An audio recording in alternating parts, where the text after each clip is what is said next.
গোপালগঞ্জের আওয়ামী লীগের দালালের বাচ্চা দালালরা আছে না, তারা শেখ হাসিনার জন্মদিন পালন মারাতে গেছিল। আর যখনই শোভাযাত্রা আছে না, শোভাযাত্রা যখন করতে গেছে তখন পুলিশের বাধা। এই জন্যে আওয়ামী লীগ সহ বাংলাদেশে যত রাজনৈতিক দল আছে তাদের বলতে চাই যে এই জিনিসটা মাথায় রাখবেন। এই পুলিশ বাহিনী কিন্তু, এই পুলিশ লীগ কিন্তু শেখ হাসিনাই তৈরি করছে।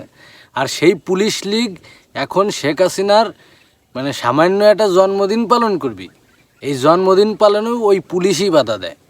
এতদিন যেভাবে হোক শেখ হাসিনা পুলিশরে ব্যবহার করতে পারছে, এখন আর ব্যবহার করার সুযোগ নাই। এখন পুলিশও মনে করেন যে দল ক্ষমতা আছে সেই দলে রয়ে যাবি, কিন্তু পুলিশ অনেক অমানবিক কাজ করছে, সেগুলো আমরা ভুলে গেছি। আমরা সেগুলো টাইনে ধরবার চাই না, যেটা শেখ হাসিনা তৈরি করে গেছে। সবচেয়ে মজা লাগছে কোনটা জানেন? যখন পুলিশ একটারে ধরছে কলার, আর কটা দৌড় মারছে। মানে বোঝেন যে এরা বঙ্গবন্ধুর সৈনিক, বঙ্গবন্ধুর আদর্শে এরা নিজেদের বুকে লালন করে, কিন্তু সামান্য মনে হয় যে পুলিশ একটু খালি কলারটা ধরছে, গ্রেপ্তারও করে নেই।